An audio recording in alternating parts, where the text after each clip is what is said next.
Right. Good morning. Hello, everyone, and thanks so much for being here with us this morning. My name is JC Cortez. I'm the Director of Training and Development here at Synergia's Metropolitan Parent Center. Thank you for joining us today as we cover the last part of our series with the Ames team on understanding the Ames program at the New York City Department of Education. Before we get started, I just want to make a few announcements. We do offer closed captioning for this presentation. You can activate that at the bottom of your screen if you wish. Also, you can adjust the size as well. We are also providing simultaneous interpretation in Spanish throughout this presentation for anyone that wishes to take advantage of that. And in saying that, I'll make a quick announcement in Spanish just in case anyone needs to connect. Muy buenos días a todos y gracias por estar aquí esta mañana para la presentación sobre el programa Ames en el Departamento de Educación de la Ciudad de Nueva York. Si usted desea escuchar esta presentación en español, por favor, oprime o haga clic en el globito que está al fondo de su pantalla que dice interpretación y ahí usted podrá activar interpretación para escuchar esta presentación en español. Si llega a tener algún problema con la interpretación, si no puede escuchar, por favor, coloque esa información dentro de la charla y ahí podremos dirigirnos a eso. Sabemos que existen algunos problemas técnicos a vez en cuando, pero si llega a tener alguna dificultad, por favor avísenos. Gracias por estar aquí con nosotros y bienvenidos a Sinergia. So yes, before we begin, I want to let you know that we're broadcasting this on our Facebook page through Facebook Live. So hi, everybody that's joining us on Facebook this morning. Good morning. Thank you for being here. If you have any questions, please place them in the comments section, which we'll be watching throughout the presentation. But welcome to Synergia. And yes, a couple of more housekeeping notes. We are recording this presentation today, and PowerPoint and the recording link will be shared with you in a follow-up email after this presentation. There will be a short survey at the end of it. Nothing too long, just 10 questions, and good morning, Harlem. We encourage questions at any time. Please, however, if they're very case-specific questions for the sake of privacy, please remember that this is a public forum. We are broadcasting this live on Facebook, so please, if it's a private nature, you can reach out to the Ames team and they'll get back to you. If you need to reach out to Synergia, you can always reach me as well. All of that information will be presented in the follow-up email as well. So yes. So thank you so much. As I said, this is the fourth part of the four-part series that we're doing with the New York City Department of Education's Office of Special Education and District 75 office. Today we are highlighting the Ames program, and we are so delighted to be joined again by our partners there, the Ames team. We have Mark Corallo, who's the director. We have Dr. David Borg, school psychologist, and Miss Julene Mays, also a school social worker. And together they are going to share their wealth of knowledge and hopefully enlighten us today on more about Ames. So guys, take over. Welcome to Synergia.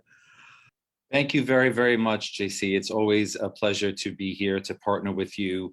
We want to wish our families out there a very happy holiday season. I know everybody is definitely getting ready. So we are here to talk to you about the Ames program. JC, I have my PowerPoint, so I think you just may have to make me a co-host to screen share. I don't know if the team sent it over. You are all co-hosts. Okay, great. Perfect. Great.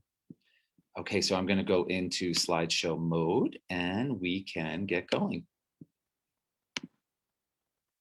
Okay, so my name is Mark Corallo. I am the director of the Office of Autism at District 75 in the New York City Department of Education. I'm joined here today by my colleagues and team members, Dr. David Borg and Ms. Julene Mays, who make up our Ames clinical team. And what we are going to do today is with an overview of the program and then that you may have. So the PowerPoint, what you're going to learn is the history of the program, updates and information about the program. The clinical team will then take you through the application process, what the assessment and evaluations look like for any parents that may be interested in applying to the program. We'll be talking about the types of students that we serve, along with the program design and what it's intended for. And then we will be talking about classrooms, the intervention, what ABA is, and what Dr. Borg's role is, and what Julene Mays' role is, along with the additional supports that our office provides. Okay, so as mentioned, I'm the director, and my background is speech-language pathology. I worked for District 75 for about 15 years, working specifically with children with autism spectrum disorder and other neurodevelopmental disabilities. And I then moved into the role of speech supervisor in Brooklyn for several years, overseeing speech and language therapists. And then for about 3 years now have been the director of the Office of Autism. We oversee 61 schools within District 75. The Ames program is one of the many things that we do within our office.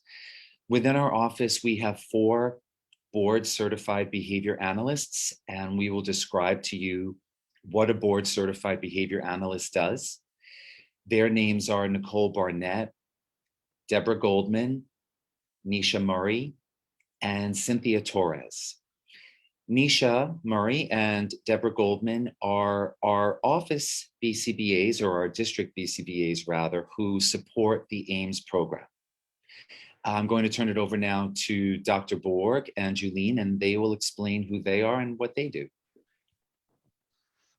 Thank you, Mark. I appreciate that. Hopefully everyone can hear me okay.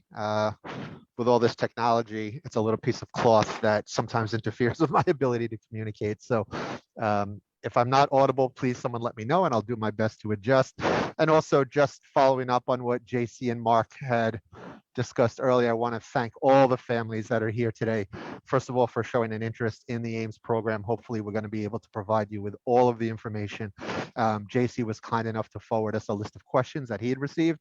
And I see some of the parents here or advocates are submitting questions, so we will do our best to get to them. But on behalf of the team, we want to thank all of the family members and all of the people representing children here today for all that you do. Our job is really to kind of dovetail on all the work that you've done in bringing your little ones to us, and hopefully we can meet your expectations in the services we provide.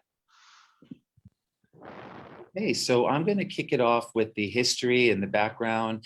Then Dr. Borg will take over and talk about the application process and what's involved with that. We're all going to talk a bit about ABA and clinical interventions, and then Julene is going to bring us home with social work and family supports. Please forgive me, before we get started, I forgot my glasses today, and my PowerPoint is hopefully big enough. If I flub anything, I'll ask David and Julene to correct me. Okay, as of right now, the program is still very small.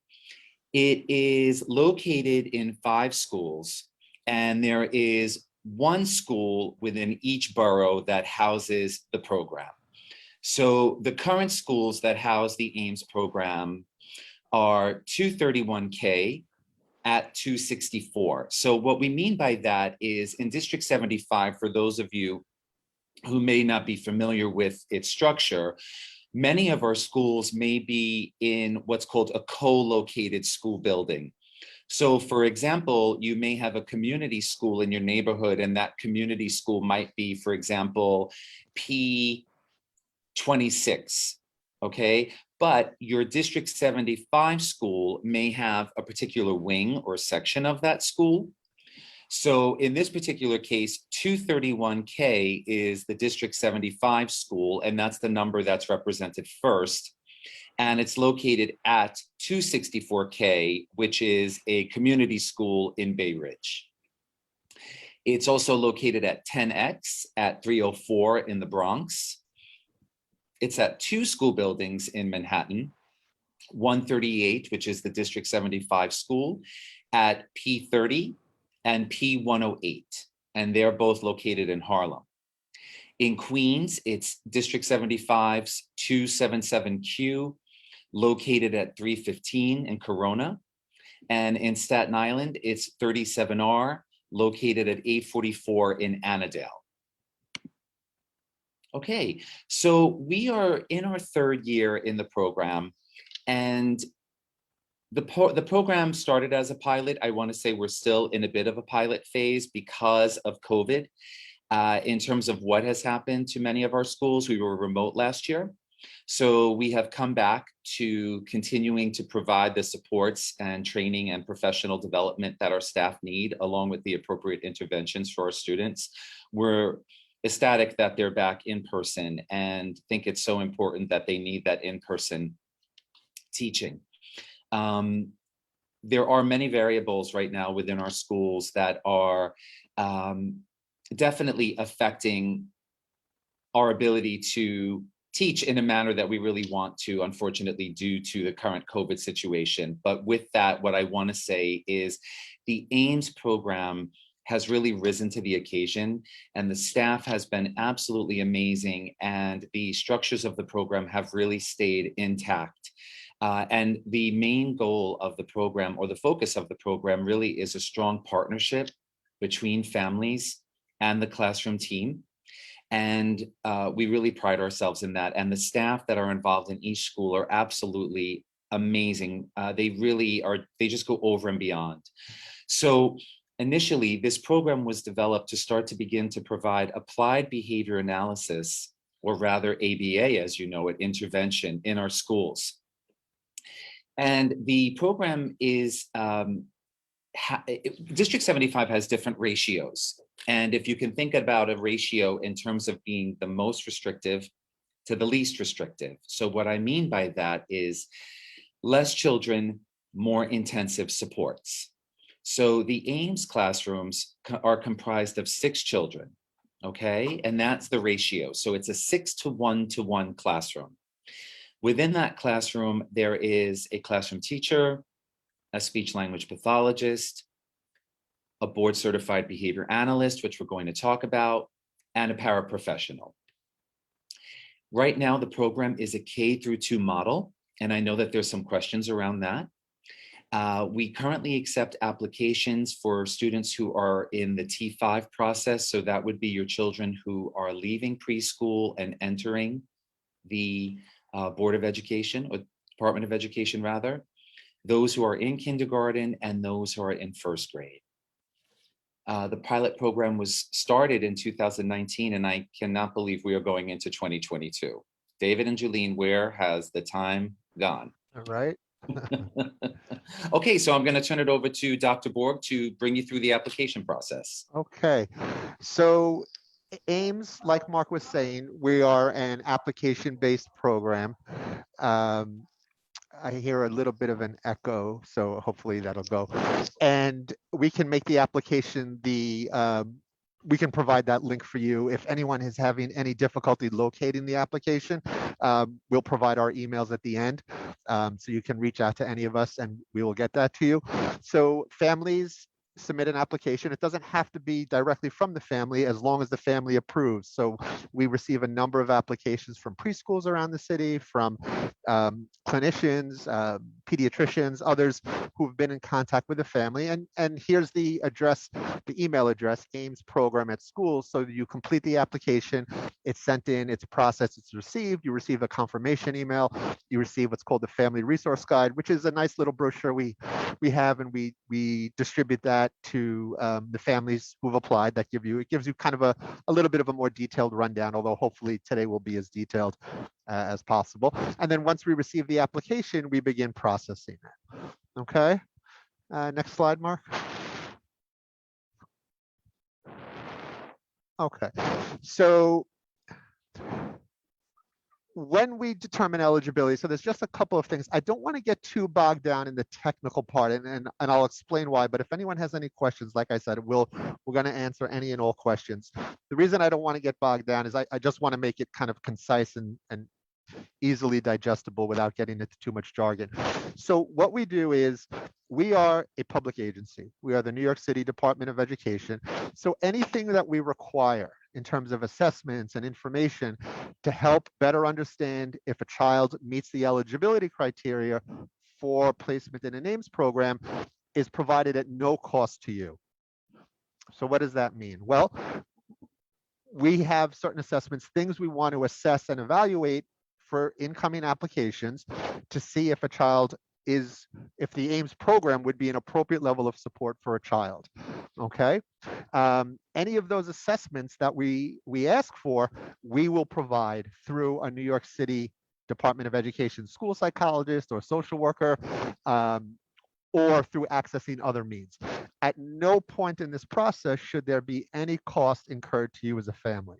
So the assessments we require, we will ask turning 5 teams. For those of you, I'm assuming most of the families here are probably for the young ones who are coming out of what's called CPSE, who will be starting kindergarten in September 2022. I see it, actually, I saw a number of familiar names in the list. So you will be very shortly getting the name of what's called your turning 5 team. I will be in touch with them. Ms. Mays will be in touch with them. And if we need any assessments, we will reach out to them. So if we need to get an update of autism, what's called an autism rating scale, and adaptive behavior, all of those things we will provide to you at no cost. Some families out of their own volition, and we certainly would never tell a family not to, but some families may choose to do outside testing, or they have prior materials or information that they've gotten from elsewhere that they think would be helpful. We will happily receive that, but we would never tell a family that they have to pay out of cost or do something that we as a public agency wouldn't provide for them. Okay, so there shouldn't be any additional burden on you other than applying for the program, submitting the application.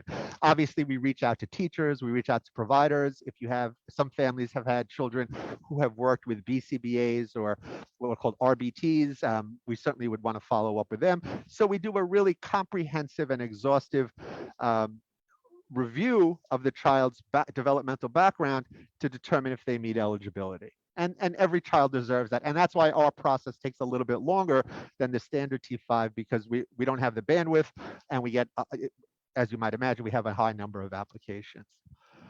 Okay, Mark, next slide. So the core feature of Ames, and there were a couple of questions on this and some other related areas, but Ames is a program that focuses on what we call functional language and communication. So the children who, the initial cohort, and the idea behind Ames, as Mark was alluding to earlier, is that the children who come into our program, some people might refer to them, some had a conversation with a parent earlier, was using the term nonverbal a lot. Okay, in that context, it was accurate. What we prefer to describe is the children who don't have any functional means for expressing their needs and wants. So it's not just language. It is true that many of the students who come into Ames do not have verbal language. So they might be described in a very generic way as nonverbal. But beyond that, they also don't have any other established means for communicating their needs and wants. So life can be very challenging in that way, right? So we use the ABA methodology. The type of ABA approach we use is something called verbal behavior. It's a very specific, very intensive, research-based approach that helps children who don't have functional communication skills build those skills in a very systematic, organized, empirically supported way. And this is one of the strengths of the Ames program. So I'll jump ahead. When Ames works in children K through 2, after 2nd grade, there's a lot of families who say, hey, what happens next? Well, what happens next is we have a wealth of data, and we sit down with a parent, and I'll revisit this later, but we make a decision based on volumes and volumes of information and data, something Ames specializes in, to see where the child would be most appropriately served moving forward. Okay, next slide, Mark, please. Okay, another area we look at that is developmentally related to language and communication, what would be called adaptive behavior. Some of you maybe heard the term ADLs, daily living skills, or adaptive behavior skills. This is commonly talked about amongst families and staff in preschools and elsewhere. These are things like eating, feeding, transitioning, getting dressed, toileting.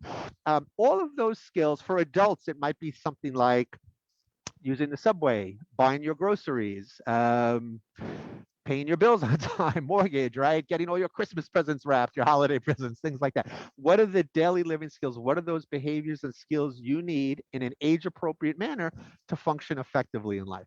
And so given that children with autism, this is a pervasive developmental disorder, that's kind of some old terminology, it affects multiple areas. So in addition to the core feature of non-functional communication, it's not uncommon. In fact, it's pretty common for our children in the Ames program, the kiddos that we support, to demonstrate inconsistencies in these particular areas. And so that is one of the assessments. That's one of the core features that we look at, and we'll ask the assessment team to do an assessment. Vineland, adaptive behavior scales, things like that. Okay, next, Mark. Behavior and socialization. So as you might imagine, if someone doesn't have functional language and communication skills, that's going to impact all aspects of their life, right? Behavior, socialization. So the children in the Ames program, I think it's probably a fair and accurate statement to say that these are children that are identified with some of the most severe manifestations of autism. So socialization, we know social skills in children with autism are often markedly inconsistent and highly variably developed. Children in Ames, it can also be, those can be really significantly delayed to the point where often social skills, socialization with other peers it occurs at a very minimal level, if that at all. So we look at that, and that's fine. And the program is kind of structured and built around that understanding that socialization is going to be markedly delayed. When we look at behavior, there's going to be an assortment of behaviors, crying, getting frustrated, a whole host of things. So we look at that. One of the things, and this was a couple of folks, and I think there might have been one in the chat also, asked about, I think one of the questions asked about aggressive behaviors. We do look at that because Ames is primarily a language and functional communication program. What we want to do is we would never take one specific aspect of a child's development and say no, unless there was something highly unique and specific about it. But we would want to look at that because if a child is presenting with a very high rate of behaviors that require intensive one-to-one support for safety, for the child, for other people, things like that, we would want to make sure that Ames is able to support that child because we don't have one-to-one behavior paraprofessionals in the Ames program. So we would want to take a long, hard look at that to make sure that children who do present with behaviors where there is a significant risk of safety and injury to themselves and others, we would just want to make sure because Ames does require sustained joint attention, participation in what we call the ABA methodology, and the primary focus is on language and communication. Okay. Mark, you can go to the next slide. This is more for clinicians, the types of tests we use. Don't worry about that so much. Yeah, and so what will happen is, and I'm going to talk more about turning 5 process here, but if there's any families who have children who are already in school age, kindergarten, first grade, and you're interested, I can adjust it a little bit, and I'd be happy to follow up with a one-to-one phone call at any point. So what's going to happen is in the turning 5 process, and for those of you that spoke to me, I apologize, it's going to be a little redundant, but if you haven't already, you're going to get the blue letter, I believe it's the blue letter in December or January, indicating who your turning 5 team will be. 99% of the time, it's the psychologist and social worker in your local community school. They'll reach out to you. I'll reach out to them. I'll let them know the family has an Ames program application. And what happens is the T5 process is really going to kick off in earnest really in January when we come back from the holiday recess. The Turning 5 team is responsible for 99% of everything that's going to happen. Our involvement is specific to the Ames program application. Even though we work in tandem, we stay on our track, they kind of stay on their track. So they're going to do all of their assessments. They'll do everything they need to do in order for them to feel comfortable in recommending a program. They won't recommend Ames until they hear from us, but they will, in almost all likelihood, they're going to go ahead and have an IEP meeting and make a recommendation for your child before we've reached a decision on the Ames application here. Not a problem, not an issue at all. Don't worry about it. Go ahead, that meeting is held. They may recommend, like Mark said, a 6, an 8, a 12, a community school, whatever the program recommendation. And everyone at the meeting will know, oh, but Johnny or Mary still has an Ames program application, great. Everyone will stay in touch and we'll keep you updated. And then subsequent to that meeting, maybe a few weeks later, we come back to you. If we do decide to move forward with the offer of a seat and the family accepts, we would do everything we can to provide you with an opportunity to visit the site, see if it meets with your approval. And if it does, you then have a very quick and easy second meeting. It's called a reconvene. It's more administrative than anything else, because any questions and any information that needs to be relayed to you, we will do that here through the Ames program. You have the second meeting, boom, the IEP is updated, and then you get a second letter. You'll get eventually you'll get what's called the green letter that says, this is your Ames site, boom, boom, and everything is good. If not, if we don't move forward with the application, the family is no longer interested, the child doesn't meet eligibility, maybe their language and communication skills. I've seen this so many times in my over 25 years as a psychologist, that those 6 months is a huge amount of time for a little one, right? Skills blossom. They no longer need that really highly intensive ABA approach in Ames. Great, boom. Then the IEP recommendation that was made at the initial meeting, that will stand. Okay. When the child comes into the program, there's two really important things that happen that are part of the clinical methodology, what we do, and it really, in many ways, it really drives everything moving forward. And Ames, I've had the real pleasure of working within the autism community for almost the last 10 years now. First with other programs, school-based programs, and for the last almost 3 years now with Ames, there is such an emphasis and an attention to detail on making sure every child is understood and treated as an individual with their unique profile and strengths and areas of need. And what we do is, from the moment the child comes into the program, this is that motivation, that treating the child as a unique individual guides everything we do, really professionally and personally. So two important things happen. One is called pairing. We understand that children who don't have functional communication skills are going to require a unique and in many ways a vastly different approach to education than children who do have functional communication. And so what we want to do, and one of the sad things that happens is, through no fault of anyone, it's not intentional, but sometimes working with children who don't have functional communication, who've been identified with autism, there's a kind of misunderstanding sometimes about how you approach children. We know, this has been empirically validated and studied, that what you want to do is increase the child's sense of enjoyment and investment and motivation in the environment. So when the child comes in, the first thing we do is something called pairing. It looks like fun, it looks like games, it looks like a lot of reward and stuff like that, and that's true, but it actually serves an important purpose. We want the child to come in to establish a close and trusting connection with all of the professionals, the teacher, the speech provider, the para, the occupational therapist, to make school a desirable place to be. Right? So there's a tremendous amount of reinforcement. We pay close attention. We ask questions. What does Johnny like? What are Mary's interests? What does Mary find motivating? What does Johnny enjoy doing on his own? All of these things. So we go through this inventory and we want to get a really good sense of what motivates them. And we really pile that on initially, because we want the child to enjoy and feel motivated in the environment. And then we begin a process of assessment. We use what's called the ABLES. The ABLES is a diagnostic tool that assesses 26 developmental areas: language, communication, motor imitation, motor skills, pre-academics, a whole range of different areas where we keep an accurate and detailed, often daily analysis of how children are doing in this area. And so the child's initial assessment drives the IEP and the goals that we develop, and then that drives instruction, and then that drives daily and weekly decision-making on how we choose to intervene and support children. And the thing that Ames does really well is we communicate this information in a very free and open manner with families. So families in Ames should never, ever be taken by surprise. Hey, what's this, or what's this going on? Because we're built around the idea, and we pride ourselves around the idea that we are a data-driven program, and we have heavy parental involvement. We ask for a lot from our parents, but our parents, as you all know, are intensely committed to their children. So it's a nice puzzle. They really fit well together. It's a really fundamentally strong working partnership. Okay, next slide, Mark. Okay, Mark, do you want to talk a little bit about ABA or? Sure.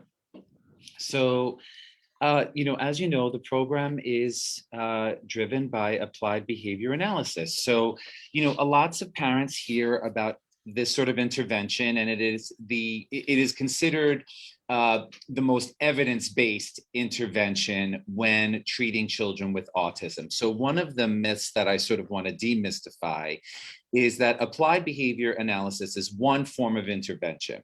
Okay, it is not the only form of intervention out there for children with autism, but it is one form of intervention. And it's not only applicable to children with autism, it's applicable to many children. Okay, with that, the primary focus of applied behavior analysis is to teach individuals particular skills. And then for those individuals to be able to learn those skills in other environments and across people. So I never like to quantify autism or put autism in a box, because the reality is you meet one child with autism and you meet one child with autism. So we do have a criteria that supports entrance into the program. Primarily what that is children, as Dr. Borg was saying earlier, who demonstrate limited functional communication abilities, limited abilities in their ADL skills. And what we want to do is target those early learning skills to help better prepare them throughout their educational journey. Now, with that, every child is going to look different based on their levels of language and cognitive abilities. Okay, so what we want to remember is that applied behavior analysis is something that can help drive the intervention. Every child, though, will still learn differently within that intervention. Okay, so what we do with applied behavior analysis is a particular form of applied behavior analysis called verbal behavior. And verbal behavior is a branch of applied behavior analysis. It's language-based. There are different components of verbal behavior that you'll learn about when your child is in the program. You might hear terms like manding, and manding is a really fancy word for making requests. You might hear a word like tacting, which means your child is going to learn how to label. You might hear things like, oh my gosh, I'm forgetting the term. Like motor imitation. Right. Well, motor imitation is one component of ABA. So what we do is we look at different skills and we look at the developmental progress of those skills. So that really is the nature and the basis of applied behavior analysis. What we want individuals to understand is that ABA is not sitting at a table all day learning one-to-one. That's where a child may start through specific teaching procedures, but the goal is to get that child to learn those skills in their natural environment. Some might require one-to-one supports. Some children might need less. And again, what you always want to think about is the individual child. Okay, and what their learning capabilities are. Some children have higher rates of learning capabilities and they might acquire language and skills faster. Some children might need more time. Okay, there are specific programs within the Ames program that are developed for your child based on the assessment, which is called the ABLES-R, in addition to your child's speech and language therapist interventions and assessment, along with the additional related services that your child may receive, whether that be occupational therapy or physical therapy. The board certified behavior analyst, which we're going to talk about in a bit, oversees all of that. Okay, so remember, this is really a language-based program. And what we're looking to do is to provide supports in the area of skill development for your child between the grades of kindergarten and second grade. What we also want parents to understand is even though children are in kindergarten or in second grade, developmentally, their skills may not match. We never really look at a grade. We look at it more based on their age and where they are at developmentally. Okay. However, we're following a school system. So we do have our children who are in grades, but what we want folks to remember is we're always focusing on where that child's language capabilities are in terms of their development and how functional are they. So to Dr. Borg's point, what he was talking about earlier is that programs are individualized to meet each child's needs based on who they are as an individual. Okay, outcomes for each child will look different, and we'll get into that. Okay, so the board certified behavior analyst. So a board certified behavior analyst is someone who's specifically trained in the field of ABA. They are trained in designing intervention, in modifying, seeing what's working for the student, what might not be working, how to teach therapists and what sort of prompts to use and how to fade those prompts over time to help children hopefully develop particular skills independently as they possibly. Ames program has a board certified behavior analyst overseeing each of the 3 classrooms. In addition to that, we have 2 board certified behavior analysts who I had mentioned earlier who come to support the Ames programs in each school. Nisha Murray, being one of them, supports the Staten Island program. Deborah Goldman is our other BCBA. She supports the other 4 boroughs. Okay, as mentioned earlier, and Dr. Borg talked about this, the classroom consists of a special education teacher, a speech language pathologist, a paraprofessional, and then related service providers. In most of our programs, the related service providers, particularly OT and PT, will often pull out the student and or push in, because again, the goal is to teach children skills that they're learning in their natural environment all day long. So occupational therapists, speech and language therapists, and physical therapists, most of the time will take the skills that are being taught in one-to-one therapy and bring that into their therapy so that they can help the children generalize what they're learning. And that's a real key word that's used in pedagogy in general and teaching, which is generalization. Okay, so it's you learning something and then being able to learn it in other contexts, in other areas, across people. That's generalization. Okay. As mentioned, the school-based board certified behavior analyst provides that support and that professional development to the classroom teams. In addition to that, we also work with outside vendors, one of them being All Points ABA. They at times will come in and support our schools as needed. And we also work with Rethink, which we'll discuss. Okay, so in terms of mandates, this is something that we really want to talk about. So children get speech 5 times a week, one-to-one, and 1 time in a group. That's a lot of speech and language therapy. And a lot of the times when parents are transitioning from preschool to elementary school, you're going to start to hear more about less restrictive environment. Okay, the key piece to always remember is where your child is at developmentally and where your child is at functionally in terms of their language. How functional do they use their language? How functionally do they use their language? And what are their language and cognitive abilities to learn academics? And what does that look like? Okay, so we may have some children who start with 5 times a week, but by the time they exit the program, the team may work with you to say, you know what? They've really gained a lot of skill in some of their language. We want them to generalize and use their social skills more. We may want to reduce that amount of intervention and provide them with 3 times a week of speech and language therapy, maybe 1 time individually and 2 times in a group, because the Ames program is so heavily language-based. You want to think about what things are going to look like by the time the child exits the program, to Dr. Borg's point where he was talking about earlier, in terms of that data and what the team is seeing in addition to the data. Okay. Classrooms are designed to support one-to-one instruction as well as small group instruction. Okay. And again, they work on communication, behavioral goals, self-help, play, and data is taken all day long. Remember, we want kids to have fun. Learning needs to be fun. I know we need it. I believe you need it too. I sure hope so. Okay, so with that, Students are taught or provided with what's called a daily schedule in each of their classrooms. Okay, there are two components to that. One is teachers are on what's called a rotation schedule along with the students. And children go to different teachers every 20 to 30 minutes, okay, to work on those particular programs. The classroom is designed based on teach methodology, or what we would call structured teaching.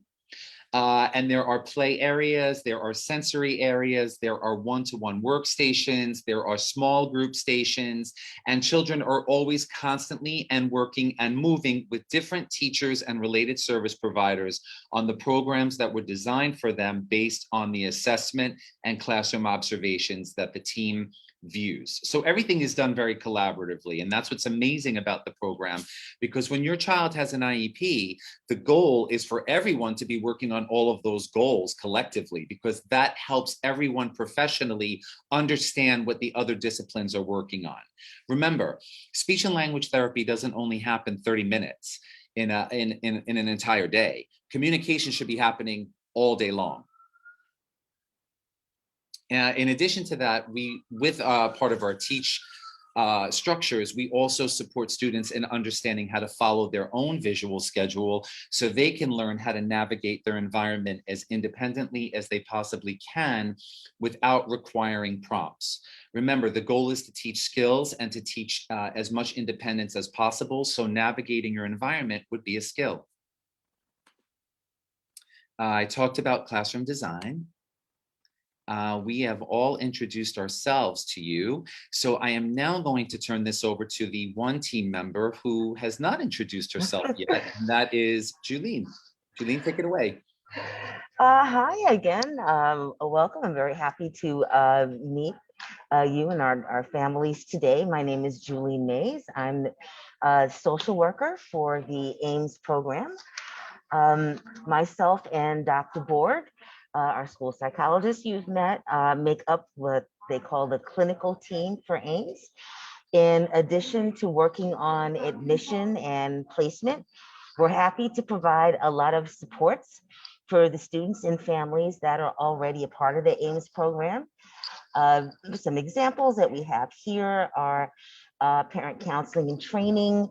We offer workshops. We will support you with OPWD application and other things that you may look for and need. We'll speak to all of those very specifically.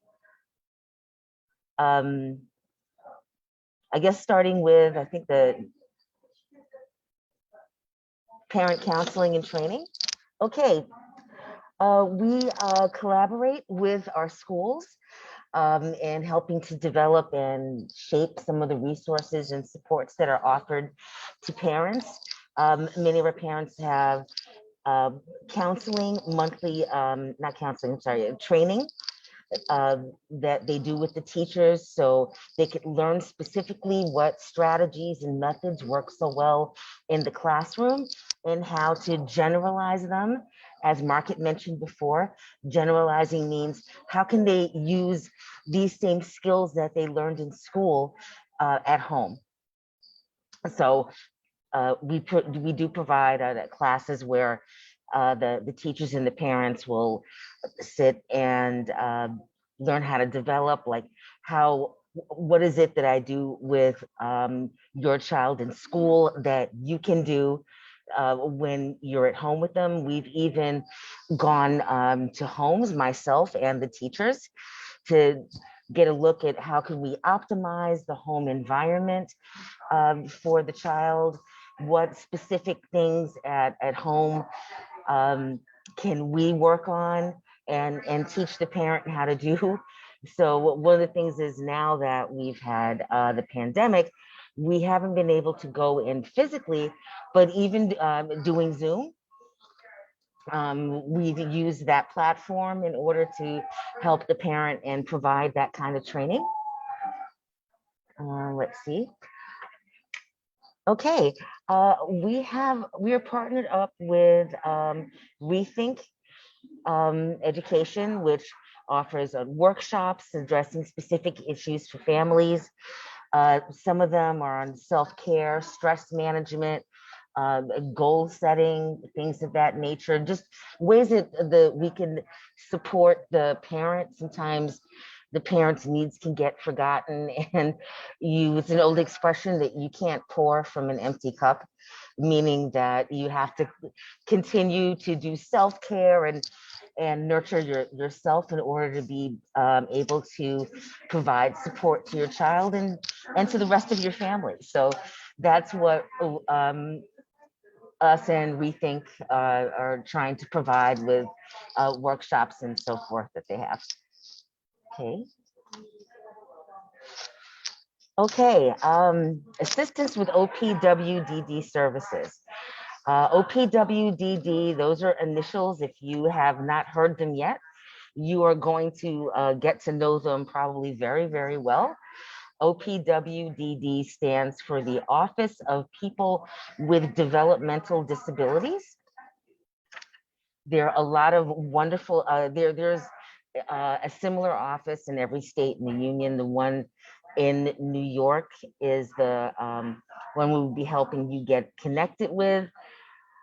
This agency is, we really, really strongly recommend that if your child is eligible, that you have them enrolled as early as possible. There are a lot of wonderful benefits that come with this organization. You get, for example, respite care. If you maybe need a babysitter, you need a break, or you need to take one of your other children to the doctor, for example. I know with a lot of parents, when you have a child with special needs, it's very difficult to find the right person that would be able to stay with your child, and OPWDD can provide those sort of resources. Someone that's worked with special needs children, someone that's responsible, that can teach them recreation. They provide, excuse me, sometimes additional services. Very recently, OPWDD in New York has been approved for additional ABA services, for example, is a possibility that you might be able to get. And when your child becomes older, things like assistance getting job training, getting a supported work environment, getting an apartment, those are things that OPWDD can provide. So we recommend it very highly, but the process of getting enrolled can be very daunting for a lot of parents. There's a lot of assessments that are due. There's a lot of paperwork, documentation, and it's all absolutely worth it, but it can be overwhelming. So that's one of the things that we will help you with, is how to get the ball rolling, how to get started, who you can go to. We are partnered with some organizations that will assist you with OPWD enrollment. So that's one of the things that we provide to our families. Okay, we maintain a very close contact with all of our Ames families. We try to know most of them definitely by name, a lot, probably more intimate contact than you would have with the clinical team within the schools. They're contacted by phone or email every month. So what I usually want to find out is what, or do you have any concerns? Do you have any questions? Do you need any services? What can we do to support you and your child? And is there any way that anything that you want to communicate to the classroom teacher that you don't always feel comfortable doing yourself? We try to provide that kind of bridge. And like it says, any support will be tailored to meet the specific needs of each child. So we definitely are in contact with all of our parents once a month, and they know that they can contact us by phone or email anytime. Okay. In addition to the close contact we maintain with parents, we check in with the schools several times a month and talk to the schools. Are there any families that seem to need more support? And also to get to know your child. very specifically. I'll know your child. I'll know your child likes strawberries. I know your child likes to jump on the trampoline. I am in a better position to communicate with the parents if I have a relationship with your child. And with the school check-ins, we get to know them and get more information and are more able to support.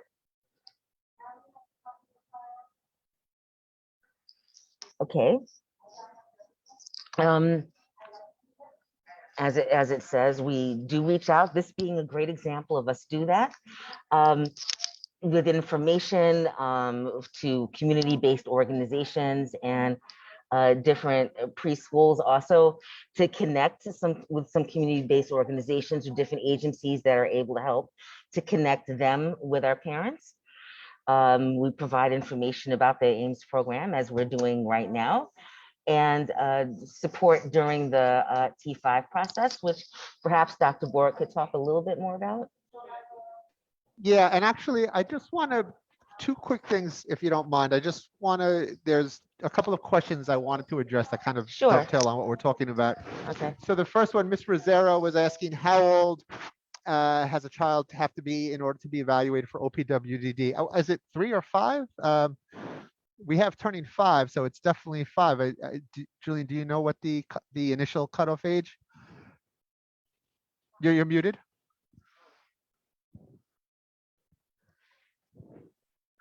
I'm sorry about that. It is 5. 5 years old. Okay. And you would want to definitely have it done before they're 7, because sometimes you might have to requalify. But please feel free to reach out to me, and then maybe I could explain in a little bit more detail. But you're right, it was 5. Yeah, and I put my email address and Julene's email address in the chat. The other question, so Miss, I hope I'm pronouncing it right, Kachuk had asked, are students in Ames taught on grade level? And a question about Horizon versus Ames. So could people mute? I'm getting just a lot of, can everyone mute? Thanks. So the first question, in terms of our students taught on grade level, great question, great question. So remember, Ames is a highly individualized program that meets the child where they are, but because the primary IEP related need of the children in the program is a lack of functional communication can be considered as the basis for then future academic learning. So a child in kindergarten, if you think about a typical kindergarten day, coming in, putting your book in your jacket in the cubby, your book bag in the cubby, sitting down, morning circle time, singing the song, days of the week, greetings, who's here, the weather outside. There's actually a pretty high language loading in there. There's a give and take, there's a back and forth, there's a reciprocity that goes on, there might be peer related interactions, sit with your partner, put your name, all those types of things. So it's not that we don't do academics, but we are a program that really, as Mark likes to say, we focus on functional skills. So we want to build those underlying language and communication abilities so that children can then move on to a more academic and language intensive program. So because we don't, it's not that a child can't work on kindergarten level. That's a great point, David, and I'm sorry for interrupting that. No. It's a great question, and I think that what I liked what David just said is if you think about what's involved in the day-to-day activities for a child entering school or for children in their school environment, most of the children who enter our program are challenged in the areas of social communication, language and communication, and their ability to navigate their environment and really engage and interact in the process for learning. So what the focus of Ames is to help, first of all, understand the child, understand what motivates them, because remember, for many children who have moderate to severe autism, they don't have a way to tell us what it is that they like. Okay, so what we're looking to do is to figure out what means of communication is most functional for them. So what I mean by that is, we may start with a variety of methods. It might be sign language, it might be verbal language, it might be an augmentative communication device. and what are we doing to engage that learner in learning? So I see Ms. Lynn had asked, how long is the pairing process? So pairing is a fancy word for relationship development, okay? And we are always building relationships, whether it's with our family members, it's myself with my team. It's about developing trust. And we want children who are working with us to like us. And, you know, a lot of the times we may be the reinforcer, or it may be a toy that's a reinforcer. And again, reinforcer is something that the child would want to do or be or interact with again and again and again because they like it. Okay, so how motivating do we make activities to support children in engagement and learning? All right, so we wouldn't think of the Ames program as academic in the traditional sense.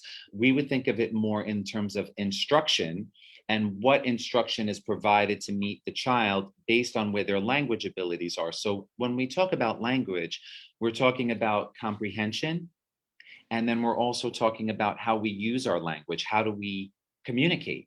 Do we talk? Do we gesture? Some children may need to point. So that varies for each child on that, in that capacity. I think we're just about done. So we can certainly go and follow up on some of the other questions, David and Julene, if you like. But what I'd like to do is here is our contact information for everyone. So that you do have it. And, we certainly encourage you to reach out to us with any questions that you may have. We always want to thank Synergy. JC is wonderful. And he's always so happy, which is great. And he was talking about yoga this morning, and I was so busy, I didn't get a chance to talk about it with him. But thank you, JC, for always being so positive and collaborative. We can go through some of the questions if there's time. I apologize. I'm in a school building today, so if you hear announcements, please bear with me.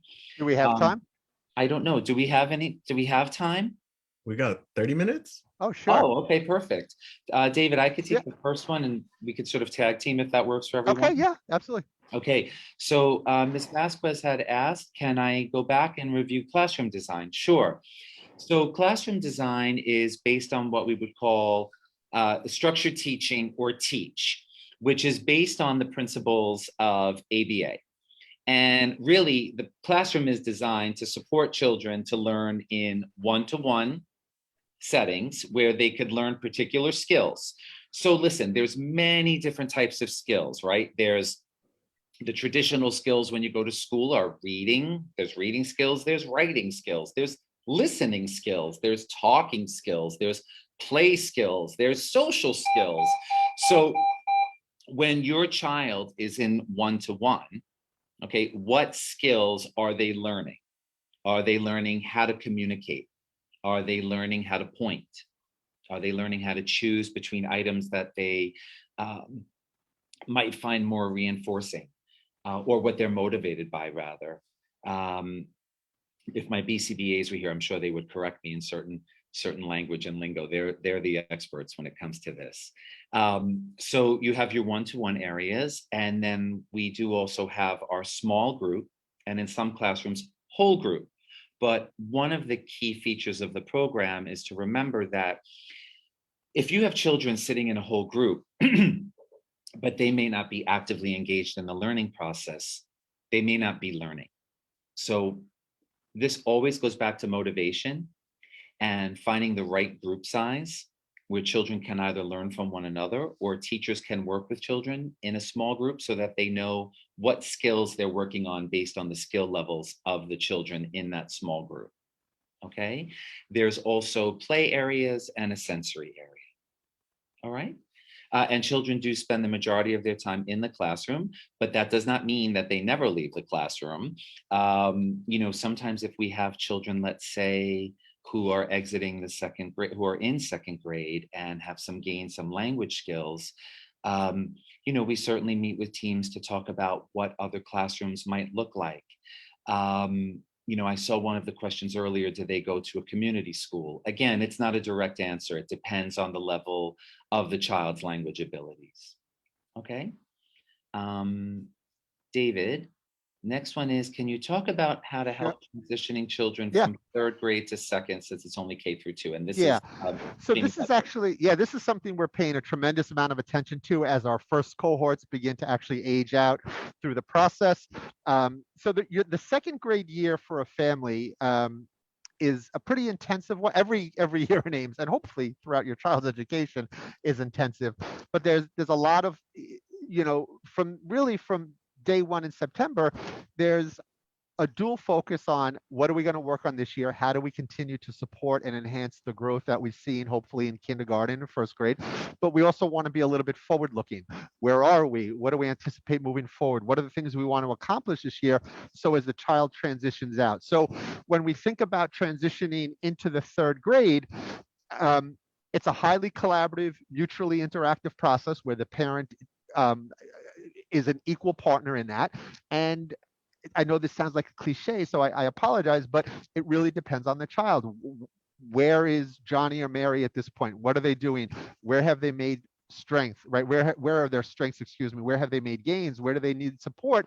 And then understanding what are the programs that are available within the DOE, right? A 6, an 8, a 12, maybe a community school. That would be wonderful, right? That's a big leap, but you consider all the options, and really it's about understanding the child and making the best determination for what's called least restrictive environment in light of the child's strengths and needs, right? So it's a highly collaborative process, but it's really one where the second grade year, it's something that we want to bring up really almost from day one, certainly at the first parent teacher conference in November.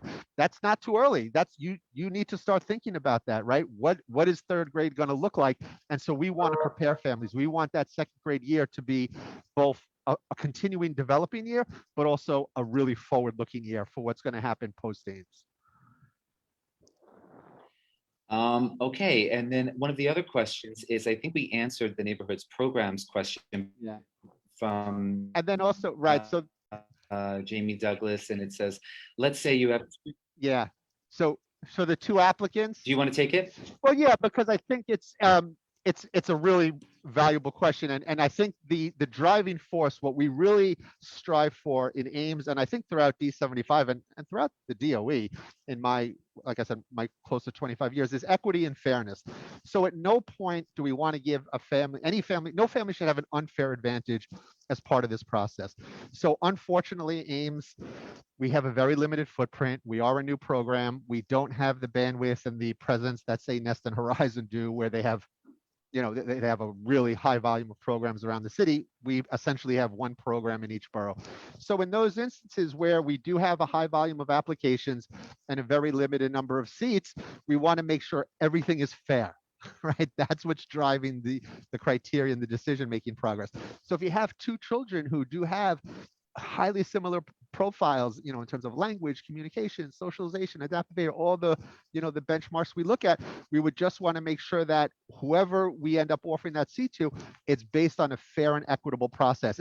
I've never chosen a name out of a hat, but if I suppose, you know, something no family should have an unfair advantage, right? So just because a family submits an application earlier, or they have an outside evaluation, you know, that they paid several $1,000s for, that's great. That's not a problem, but that shouldn't give any family an unfair advantage. So if we came down to a situation like that, where we had multiply qualified applicants who we think would really benefit from the program, but we're in the unfortunate position of being a pilot program, we would just want to make sure whoever we went forward with, it was based on fairness and equity. That's what drives us. Mm-hmm. Thanks, David. Okay, so are we planning to increase grades of students we serve? So let me give you a little bit of a background of the schools that currently house the Ames programs. So the initial schools that were chosen throughout the pilot do have additional classrooms for grades 3 through 5 that are ABA based. They do not have the speech and language pathologist tied to the classroom, but they still continue to receive their related services. So again, one of the things to keep in mind is every child is going to look different. And we don't really like to call it a transition room. What we like to look at it as is, okay, what next steps and supports may be needed for that child after they're leaving this classroom, Okay, some children may still require ABA. They may not need as much intensive intervention as they were receiving. So what I mean by that is some children may be ready for more small group or whole group instruction. If possible, they still may be requiring one-to-one intervention, but it might be less. They will still be receiving related services, but they might be pulled out more than it being in the classroom. And again, we might have other children who, if we think about it in terms of our ratios, may be able to go more academic if possible. So again, it's all team-based and it's all based on the data. And not only data, because the data is one piece of who your child is. So the data is going to drive what's happening in the intervention, but the team is also there to talk to you about what your child is doing on a day-to-day basis and where they feel those next steps best would be best supported. All right. We do not have jurisdiction over the growth of the program. Our office supports the development of the program, but further growth of the program is a decision that's not made at our level. Okay, so really quick before you continue though, is there something parents can do or a person or office that parents can contact to show inquire. support and to Yeah, I mean, absolutely. Yeah, so I mean, advocacy groups, parent local politicians. advocacy is key. Parent advocacy is key, JC, to be perfectly honest. And, you know, the program is being developed because of the ask. I can say in all honesty, one of the reasons why the program is still in its pilot phases is most definitely due to COVID. There was a year where students had gone remote. You know, schools had lost a lot of staff members, thank God not around Ames. And so therefore, the you know, growth of the program needs to be done where there is certainly enough support provided to really build it out in a manner that can be successful. With that, you know, it certainly is parent voice that needs to happen. And, you know, we are District 75. So just to kind of give you an overall understanding of the Department of Education, you know, there are districts 1 through 32 throughout all 5 boroughs, Staten Island having its only district, being District 31, because it's so small. Then District 75 is a citywide district that cater to children with more specific needs who may not be able to where in the sense of where community schools may not be able to provide the supports needed for those children. So therefore, they're getting more specialized instruction in District 75. Okay, the goal, of course, if the child has the ability to return to a community school and those supports and structures are there, that's really the goal. So that gives you an overview of who we are. So District 70, so the program is housed in District 75, but it's the more centralized office of the Department of Education that oversees what it is that we do. Okay. Right. That way. I know it's very complex and it's very confusing and it's a very large system and it's not easy to navigate. Okay, so David, from Sonia, if you're not sure if your child would be better served in a program like Horizon versus Ames, can you apply both? Absolutely. As parents, you have that right. We're a public agency. We are here to service you. So both Ames, Nest and Horizon is what's called ASD specialized programs. Those are programs that are primarily academically driven at or near grade level that function in community schools that are autism specific. And Ames is a public school program in District 75 that focuses on functional communication. But yes, you can absolutely apply to both programs. Just so you know, speaking as a clinician, so I apologize if I get all jargony here, but there are pretty substantial differences in the clinical profiles in terms of the students that the programs are designed to support. So Ames is a program that is working with children with some of the most significant delays and needs in the areas of language and communication. I'm no longer affiliated with Nest and Horizon, but because those are community school-based programs, it's assumed that there's a higher level of functioning in those areas. They have a comprehensive website. They're wonderful over there. Reach out to them. They'll get back to you. I know JC hosted Nest and Horizon. So on this website, there's probably a video of it somewhere. So there's a lot of information, but clinically, you can apply to whatever you want. You're a parent, we would certainly encourage, but there's actually a pretty substantial difference in profile. And we'd be happy to clarify that in phone calls and personal conversations. That's what we do. Is the child essentially reevaluated? Yeah, that's actually what the T5, that's Ms. Gutierrez, great question. You should be a psychologist or social worker. That's exactly right. She might be. There you go, touche. The Turning 5 process, we refer to it as the Turning 5 reevaluation. Your child is reevaluated.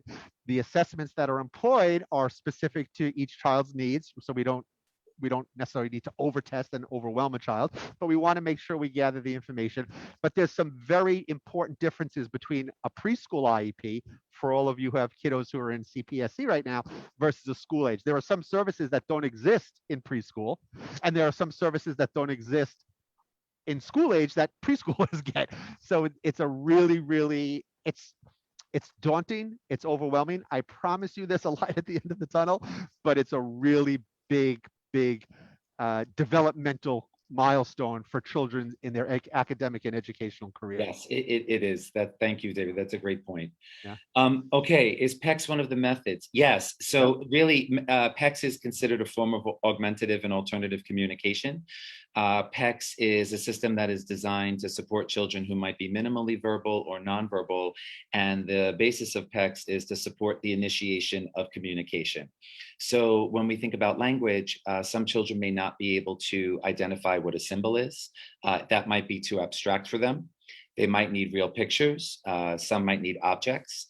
So again, your level of communication systems will vary based on the children's level of function. The goal of PECS is to teach children to learn what an object is or what a symbol is that represents that object, in addition to initiating communication to make formal requests, okay, based on what they want. Because we all want that, right? Because if we didn't have the ability to communicate and say what we wanted throughout the day, we would be pretty frustrated, okay? Are we referring to Horizon or Nest? Or are there ABA D75 classrooms? Your statement that some students require longer to acquire skills, it seems that longer in Ames may be necessary. So again, there are ABA classrooms in the 4 schools right now that house Ames. PS37R is starting to develop them as well in Staten Island. We do have a couple of additional ABA classrooms in other schools. They are not Ames programs, but there are other schools that do provide ABA supports. And so what we mean by acquiring skills is children can acquire skills whether they're in ABA or not. ABA is just the driving intervention that's teaching those skills in this particular program. So Ms. Cray, that's a great question. So what you want to think about is if the child is performing exceptionally well through the supports of ABA, the key piece to remember here is how is the student going to best learn when they're leaving Ames? Can they function in a less what we mean by a less restrictive environment is, let's say, for example, can children function in small groups where maybe they don't need as much support, or they're able to answer questions with less supports? Maybe they just need visual supports, or maybe they don't need as much prompting, or maybe they're able to answer questions independently. They might be able to communicate much more successfully than they were doing through ABA. So again, that's really a conversation that would be had with the team, because the 3 of us, are trained in ABA to some extent, but the key thing to remember is that whether it's speech, whether it's ABA, whether it's occupational therapy, there's always a means to an end in any sort of supports and intervention that you're providing. And what you want to think about is, what does that intervention look like? and how much of that intervention do they need. And the key thing to remember is that ABA is not really done in a small box. The principles of ABA can be applied to everyone. We're talking about what motivates people, how are people reinforced, what skills do we need to learn? How are we developing relationships with people? These are all aspects of the principles of ABA, and people utilize them much more than they realize. It's just the messaging that's going out there is this very sort of one-to-one type model. So it's to always think about it more in terms of how kids are learning, what supports they need throughout that intervention, and what that intervention looks like moving forward. Okay. David, did you want to say something? Yeah, just so for the last two, just Miss Cray, I think she's asking again, when she says, are they D75? I'm assuming she means Nest and Horizon. So the answer to that is no. Nest and Horizon are community school. They are housed in districts 1 through 32, what people commonly refer to as community schools, PS5, PS10, right? Your local community schools, but not all of them. They're only in select locations. And are they overseen by BCBA? So you have to follow up with the folks at Nest and Horizon in terms of their staffing and who they have in terms of the coaching and certification, because that's kind of an evolving issue. So we don't have that information available to us. Oh, no, you have said that you have ABA classrooms after they leave Ames. Oh, so the transitioning out of Ames. Yeah, within the schools that are there, yes. So if they're so to answer that question, yes, if there is room, which the majority of times there are, you know, the team feels that one of the classrooms at the school would still support that child, absolutely. Right. And then as far as Ms. Sakowitz's question, yes, 100%. I mean, the goal is for children to communicate. So yes, whether they're verbal, they use sign or gesture or AAC, yes. Yeah, in fact, we've accepted kids who have been in the process of being evaluated for assistive technology devices. So they've been receiving their educational supports in one environment. There's some concern, maybe the environment wasn't adequately meeting their needs, an application. And as part of that process, the child was being reviewed by the assistive technology team here. They articulated into Ames, and then it came through afterwards. So like Mark is saying, assistive technology is one type of voice. Sign language, child's voice, we would never not say no. Right. So if that's what they need, and if that's what we call the PMC, the preferred means of communication that the child does the best, absolutely. Absolutely. If that's what's going to allow the child to be independent and spontaneous in this world, we would be, it would be completely unethical for us to ignore that and not follow through on it. We do have a couple of questions in the chat. I did want to mention, yes, in the chat. So Ms. Moya is saying, I would like to know why the Ames programs have until 2nd grade instead of going on until 5th grade. Can you elaborate any more on that? That's a good question. So, you know, I think one particular thought was we are looking to provide students with critical skills that need to be learned. We were not the designers behind the program. So one of the thoughts, or I think maybe Miss Moya, that something to think more, particularly coming from a parent perspective or even from an advocate perspective, is if we're thinking about intervention, okay? I think what we're talking about more is what types of interventions are needed and what does that intervention look like for children as they move throughout the Department of Education, right? So, you know, an Ames classroom is a classroom that it provides a tremendous amount of support during a K through 2 period. Now, there may be some children that still require intensive levels of support. However, there may be some children who have acquired some of the necessary skills to function in different types of classrooms, okay? Now, one of the things to keep in mind is each school, okay? Right now, within our programming, most of our schools provide ABA intervention.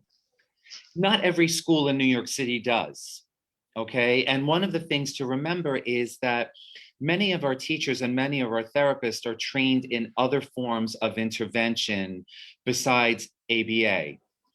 Administrators, schools may have different forms of instruction, may have different beliefs in the types of intervention that they want to provide for children with ABA.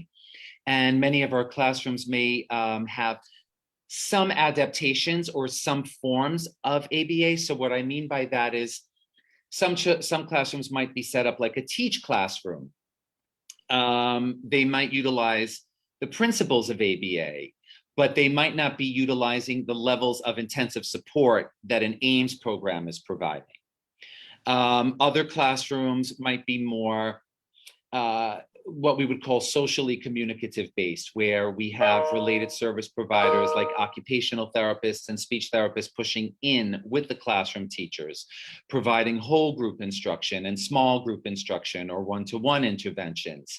So District 75 has literally 61 schools and 400 locations throughout the 5 boroughs. So no one school is going to look exactly the same. Ms. Moya has followed up.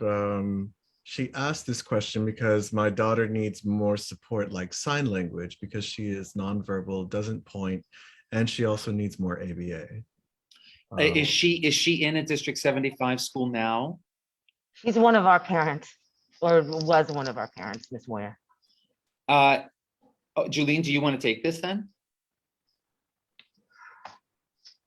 Maybe I'm not entirely sure. Sorry, what Ms. Moyer is asking us. Whether or not we'd be able to expand to 5th grade in Brooklyn.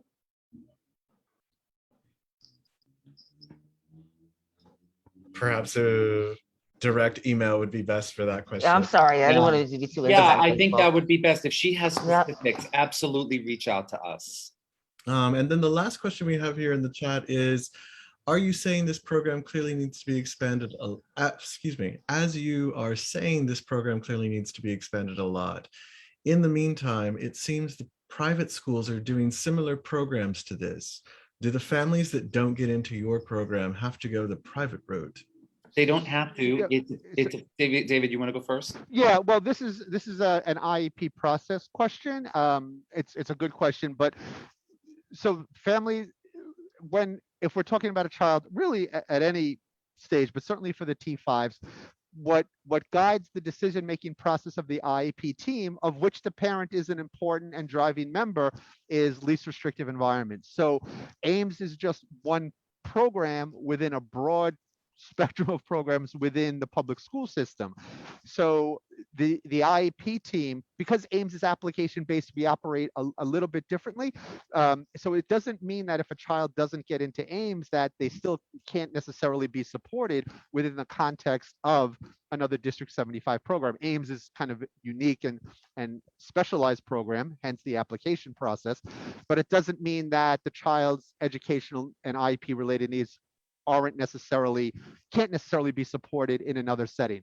So it's more of a specific school-based question. Right. And so at the IEP meeting, the IEP team will make a program recommendation. If a parent disagrees with that recommendation, the IEP team can explain to the parent, they're legally obligated to explain to the parent all of their due process legal rights and protections. If the decision is made to go to what's called a non-public, that's fine. If not, if a parent disagrees, they can go that route. But that's a decision that's made at the IEP meeting. It's not something that we would deal with in the Ames program. Thank you. Ms. Moya followed up. Yes, her daughter is in this District 75 program and was in the Ames program and transferred to another school after 3rd grade. It sounds. So I'm going to ask Ms. Moya. So Julene, Ms. Moya, if you could email Julene, that would help us because we can speak more about which school it is and what current supports are in place. And then we could provide you with more information on our end from the Office of Autism. Great. All right. Well, let's see. Do we have any more questions? Nothing here. Let me check Facebook really quick. No. All right. Well, thank you so much, Mark and Dr. Borg and Julene. Thank you so much for being with us again today. Thank you for answering all of our questions. And I know our parents and advocates, fellow advocates here are greatly appreciative as well. I'm just going to make a quick announcement. Next week, we have YI, our colleagues from YI, to do travel training during COVID on the 29th. That's on Wednesday. Otherwise, we will see you next year. But everyone stay safe, enjoy the Christmas holiday, and if I don't see you before New Year's, Happy New Year as well. I'll activate that poll now. But yes, thank you so much. Thank you, everyone. Happy holidays.